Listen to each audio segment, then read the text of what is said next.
Elias Thorne had lived alone on the dusty stretch of redstone ranch for so long that silence had become his closest companion, and he often wondered if his own voice would forget how to speak. The rugged hills behind his home knew his footsteps, the cattle recognized his call, and the wide Wyoming sky learned every secret he muttered into the wind. He wasn't a cruel man, nor broken, nor bitter, just lonely in a way that lodged deeper with each passing year.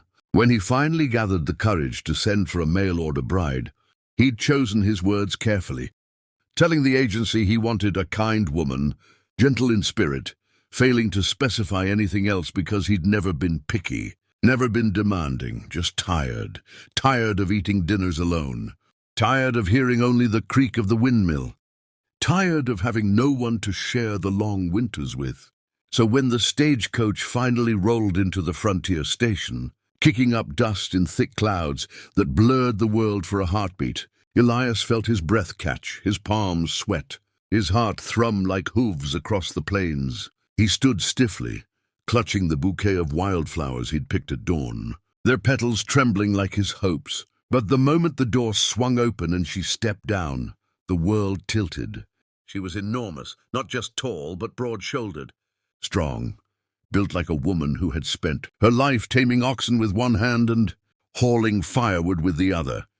She towered nearly a head above him, her frame solid and imposing, her stride heavy enough to make the wooden planks groan beneath her boots. Her hair was braided thick like a rope, her jaw square, her eyes sharp yet oddly shy beneath her broad hat.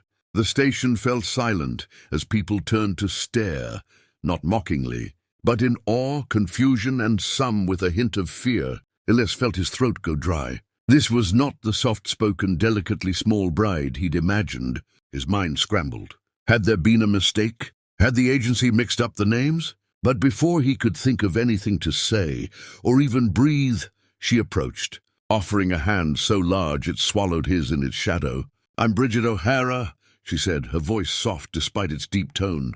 "I reckon you're Elias Thorne." He couldn't speak. The flowers slipped from his fingers, scattering in the dirt. She stooped, gracefully, surprisingly gently, and picked them up, dusting them off before handing them back. "They're beautiful," she added quietly. A strange warmth spread across Elias's chest, disarming him completely. He motioned stiffly toward his wagon, unsure what manners applied in a situation he'd never dreamed of encountering. The ride back to the ranch was quiet but not tense. Bridget hummed a tune under her breath, something old and Irish, something that made the world feel less empty. Elias kept stealing glances at her, noticing the calluses on her hands, the battle-hardened wear on her boots, and yet also the delicate way she looked at the rolling plains, like she was memorizing their beauty. When they reached the ranch, she inhaled deeply, as if the land itself were offering her a welcome. "It's peaceful," she murmured. That one comment soothed him more than any long speech. Over dinner, awkward on his part, calm on hers, Bridget explained her past. She'd grown up on a hard farm with 6 brothers, all rough men who learned respect the day she lifted a hog by herself at age 12. She'd never been wanted by suitors, always deemed too big, too bold, too much. So when she read Elias's letter asking for a partner with kindness, not beauty, she dared to hope, Elias listened quietly, realizing how limited his imagination had been, how small his expectations compared to the living, breathing woman sitting before him, so brave, so gentle, so honest. As night settled across the ranch, he felt a question burning inside him, one he had no words for yet. Had he been sent not the bride he wanted, but the one he needed? Bridget stood from the table, towering over him like a mountain. Yet her smile was soft as dusk. "If you'll have me, Mr. Thorne," she said quietly. "I'll work hard, respect your home, and do my best to be good company."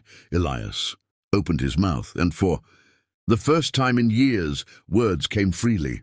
"Bridget, you're welcome here, truly." And as he watched her step out onto the porch to admire the stars, her silhouette large and extraordinary against the moonlit sky, he realized the loneliness he'd carried for so long had already begun to loosen its grip. The first Weeks with Bridget on the ranch unfolded like a sunrise, slow, surprising, and brighter than Elias expected. Though her presence filled every doorway and shadowed every room, she moved with a gentleness that contradicted her imposing size. She woke before dawn, stoked the fires, hauled water with ease, and even repaired a broken fence post with her bare hands, all while humming those soft Irish melodies that drifted across the homestead like warm smoke. Elias found himself lingering near her whenever possible, watching in awe as she lifted hay bales he could barely budge, or carried 2 milk pails in one hand while shoeing a stubborn calf with the other. But strength wasn't what captured him most. It was the quiet tenderness woven into every action. When she cooked, she set aside the crispiest pieces of meat for him. When she mended clothes, she embroidered tiny flowers along the seams, even his shirts. When storms rolled across the plains and thunder shook the walls, she sat calmly beside him, hands folded, presence steady and protective. Still, the townspeople whispered. Some laughed, others stared openly. "That can't be his wife. She's twice his size."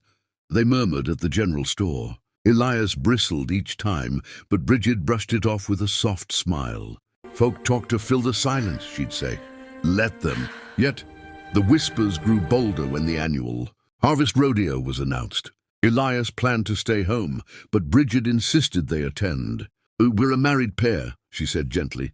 "Let the world see it." Standing beside her in the crowd, Elias felt the weight of every pair of eyes. Bridget, however, looked unbothered until a drunken ranch hand swaggered over, sneering. "Hey there, mountain woman. Careful you don't crush the little fella beside you." Laughter erupted. Elias's face burned, but Bridget stepped in front of him, eyes calm yet fierce. "I won't tolerate insults toward my husband." The word husband struck Elias like lightning, warm, claiming, proud. The ranch hand guffawed. "Your husband? That twig?" Before Elias could react, Bridget leaned down, grabbed the man by his collar, lifted him clean off the ground with one giant hand, and set him down 10 feet away, gentle enough not to hurt him, firm enough to silence the crowd. Murmurs turned to gasps, then grudging respect. Later, as they walked home under a lavender sky, Elias whispered, "You didn't have to do that."